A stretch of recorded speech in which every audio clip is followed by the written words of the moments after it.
Good morning students. Today we are going to learn class 7 SST Geography subject lesson number 7 Human Environment, Settlements, Transport and Communication.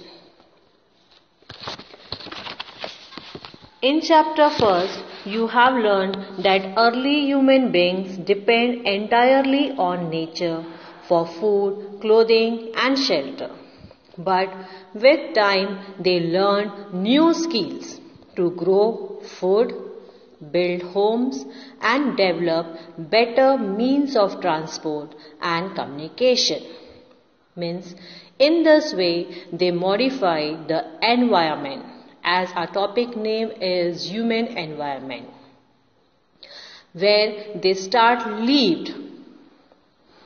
So our subtopics are here: settlement, transport and communication. Now what is settlements? Settlements are places where people build their homes.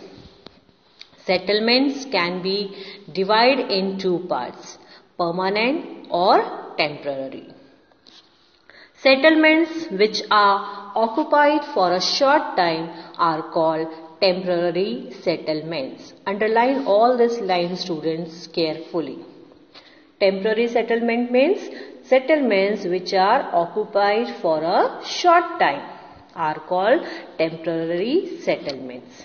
The people living in deep forests, hot and cold deserts and mountain dwells in temporary settlements. These are the places where the people live, and that places is called temporary settlements.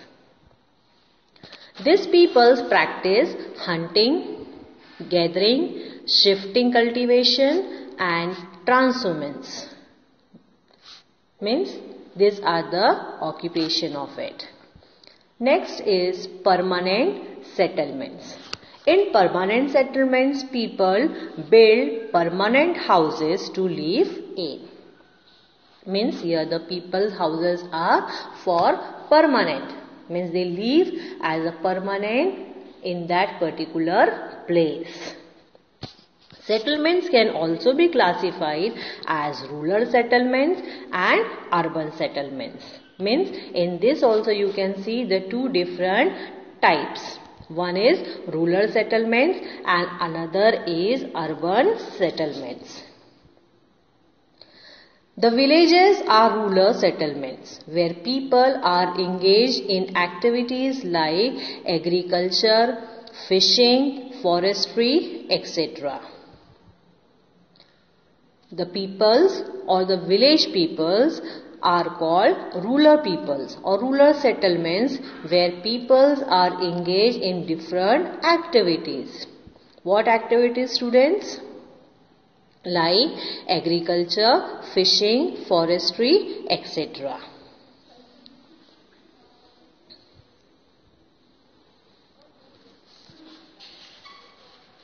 Rural settlements can be compact or scattered. A compact settlement is a closely built area of dwelling in plains where land is flat. You know, student, that the flat land is always called a plain land. And so the compact settlement is a very closely built area of dwellings in a plain where land is always flat. In that particular place they do their compact settlements.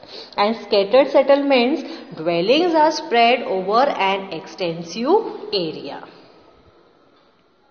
Scattered settlements dwellings are spaced over an extensive area. This type of settlements is mostly found in hilly tracts, thick forest and region of extreme climate. You can observe the figure 7.3. The pictures are given for scattered settlements. In rural areas, people build houses to suit their environment. In rural areas, how they build the houses? As it should be suited to their environments. In region of heavy rainfall, they have slanting roofs, places where water accumulates in the rainy season. Means for a heavy rainfall, what type of roof they want? Slanting roof. Means the water cannot be stored on the roof. It should get slanted down. In areas of heavy rainfall, villagers build houses with slanting roofs. Places where water accumulates in the rainy season, houses are constructed on a raised platform or stilt. Where they construct the houses? On a raised platform or stilt. You can see figure 7.4, houses on stilt. Thick mud walled houses with thatch roofs are very common in areas of hot climate. Means where the climate, the area which having a hot climate area, there the houses are of thick mud walled houses. You have maybe seen also. With thatch roofs are very common. The towns are small and the cities are larger urban settlements. We know very well that the towns are very small. Means in the town you can find a small houses. But cities are more larger than the town. So the settlements are called the urban settlements in cities. In urban areas, the people are engaged in the work of manufacturing, trading and services. Now it is totally different, no? You can see in the above lines that the villages are rural settlements where people are engaged in the activities like agriculture, fishing, forestry, etc. So they are called the rural settlements or the rural people. But when we talk about the urban areas, the peoples are engaged in manufacturing, trading and services. Understood, students? Next topic is transport. Transport is the means by which people and goods move. You know very well about the transport. Yes? Yes. So transport is the means by which people and goods, means people also can move from one place to another and even goods can also move from one place to another. That is called transport. Now with passage of time, different means of transport developed. But even today, people use animals for transport. As the times are changed, the different means of transport was developed. But now also people use animals for transport. In our country, donkeys, mules, bullocks and camels are used as a mode of transport. Means which animals? Underline this line, students. Which animals are used over here? Donkeys, mules, bullocks and camels are more commonly used as a mode of transport. In the Andes mountains of South America, llamas are used. In the Andes mountains of South America, what they are used? Llamas. As are yaks in Tibet. In South America, which animal? Llamas. And yak in Tibet. Modern means of transport save time and energy. You know very well about it.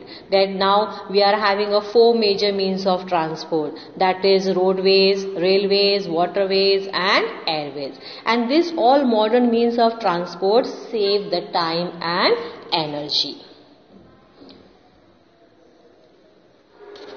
Now we are going to learn the 4 major transport. Among them, the first one is the roadways. The most common means of transport are roads, especially for short distances. For short distances, everyone use the roads. Now the roads also divided into 2 parts. They can be metal. Metal means pakka and unmetal means kacha. You have seen no pakka road and kacha road? Yes. Plains have a dense network of roads. Plains have a dense network of roads, and roads have also been built in terrain like forests and mountains. You maybe heard about all this, that the forests are cut to build out the roads for Pakka road, otherwise Kacha roads. You have seen also, if you visited some fields, for field visit, if you have visited, you can see there you find unmetalled roads or Kacha roads. And Pakka roads, you know very well how the roads are made.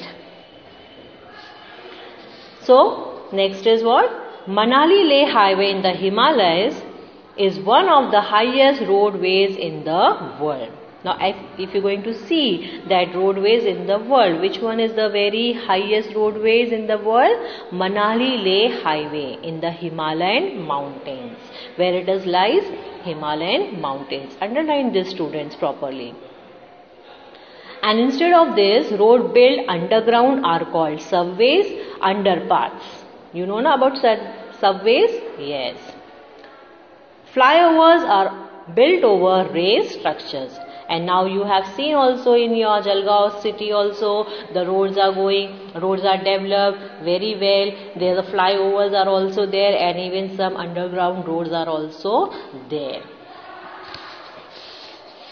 Next is railways. The railways carry heavy goods and people over long distances quickly and cheaply. Now first, if you want to go from one place to another, what we see? First we see our pocket, that which transport is very cheaply. So among that the railways carry heavy goods also, and the people over a long distance found it very quickly also and plus cheaply also. The invention of the steam engine and the Industrial Revolution helped in speedy development of rail transport. Most important part, that underline it properly, that the invention of the steam engine and the Industrial Revolution mostly helped. For what they are helped? In the speedy development of rail transport. Diesel and electric engines have largely replaced the steam engine, and after use of steam engine, what is used? Diesel and electric engines. Means they replace the steam engine. And in some places, super fast trains. Yes, Rajdhani Express example, no? Super fast trains also have been introduced to make the journey faster and faster. The railway network is well developed over the plain areas. Where you found the plain areas, the railways networks are mostly well developed, and nowadays so it is more and more well developed. You can reach your place safely, fastly and in a cheaply manner. Indian railway network is well developed, and it is the largest in Asia. Where it is largest? In Asia. Underline this all lines, students.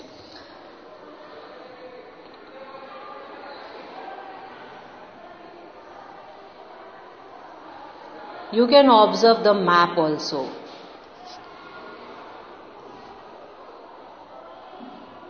The Siberian Railway is shown in the map. The Trans-Siberian Railway is the longest railway system connecting St. Petersburg in western Russia to Vladivostok on the Pacific coast. Next is waterways. Now waterways are also the cheapest for carrying heavy and bulky goods over long distances. This is also very cheap in manner. But they are mainly of two types: inland waters and sea routes. Which two types are given here? The two types is inland waterways and sea routes. Navigable rivers and lakes are used as inland waters. Important inland waters like Ganga Brahmaputra river system, Great Lakes in North America and River Nile in Africa. The important waterways. Which waterways, students? Inland. Underline it. Ganga Brahmaputra river system, Great Lakes in North America and River Nile in Africa. Next is what? Sea routes. Sea routes and oceanic routes are mostly used for transporting merchandise and goods from one country to another. Sea routes or oceanic routes.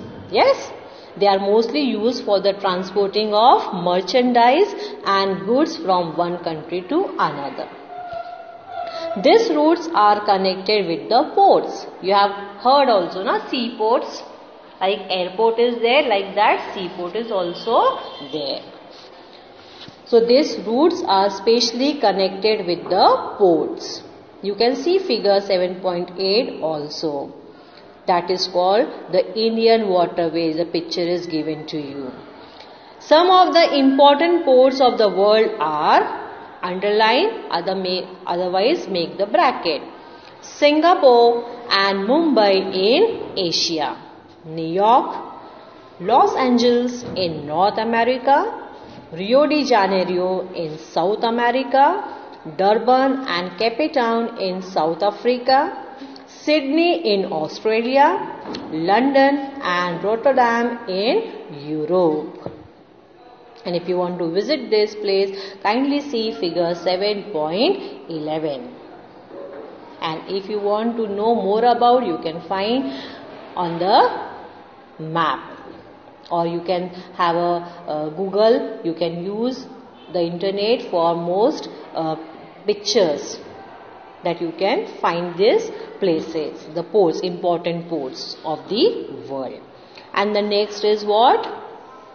Airways.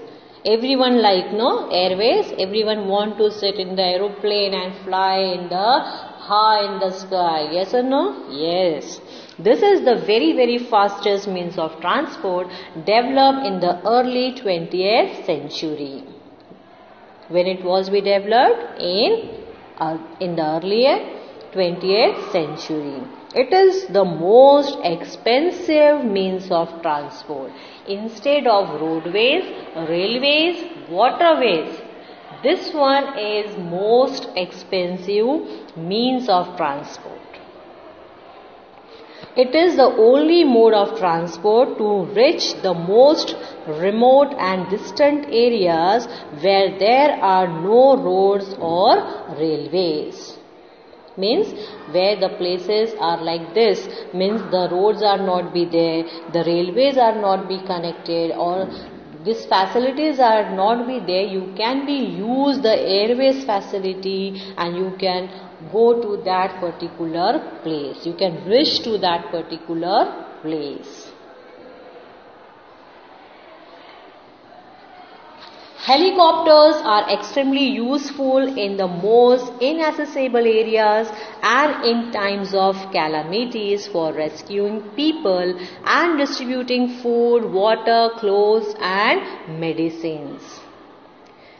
You can see figure 7.9. The picture of a helicopter is given. You have heard also in the news and all, you have seen on the television where the place means it is a rural areas, rural settlements or urban settlement. If some natural disaster happen, that time this airways facilities is most and most useful. Why it is useful, students? That when the time of calamities are there, that time you can rescue the people, means you can help the people, or you can distribute the food, water, clothes and medicines to needy people, those suffer with the natural disaster. Means that for that reason this is a most important transport, which airways. Some of the important airports are there: Delhi, Mumbai, New York, London, Paris, Frankfurt and Cairo. These are the most important airports. How we have learned the seaports, like that some most important airports. Air traffic is adversely affected by bad weather like fog and storm. When suppose the weather is bad, like a fog is there or some storms are there, so that time what happened? Air traffic. How on the road we suffer from a traffic, no? Yes or no? Like that, air traffic is also adversely affected as the weather is bad, like fog and storm. You can also see figure 7.11. The next is what? Communication. Now communication is a very important part. Yes, no? Yes. Communication means that we can easily convey messages to others. And in this, though, all students are very forward. Yes or no? Yes. It is the process of conveying messages to others. The advancement in the field of communication has brought about an information revolution in the world. Different modes of communications are used to provide information, to educate as well as to entertain. Underline this verse. For entertainment, for education, this communication provides more and more information. Yes or no? Yes. Next is what? Mass media. Newspapers, radio and television are used to communicate with a large number of people. They are therefore called mass media. Yes or no, students? Yes. And next is what? Satellites have helped in oil exploration, survey of forest, underground water, mineral, wells, weather forecast and disaster warning. Internet provides us with worldwide information and interaction. We can send electronic mails or emails through internet. Most important, wireless telephonic communication through your cellular phones have become very popular today. Now each and everyone having their own mobiles and everyone using this internet services. Now also with the India becoming a digital India, yes or no? Now for this lockdown period only, how the teachers are communicated to you with the videos and all. That you can easily learn the lessons, you can understand everything. The notes are also provided online. These are the internet services. Means it is also part of a communication for education. We can reserve tickets for railways, airways, even for cinemas and hotels sitting at home with the help of the internet. You can see the figure, progress in the means of communication. You can see in the olden times we used to send the telegrams, letters. We have to go and visit that red color box. Yes or no? Letter box. But now see the changes, see the developments. Now as sitting at home only you can reserve your tickets for cinemas, for hotels, for railways, etc. and etc. So these are the part of a communication. So students, in this manner we end our lesson human environment, settlement, transport and communication. Read the lesson carefully and underline all the meaningful lines. Thank you.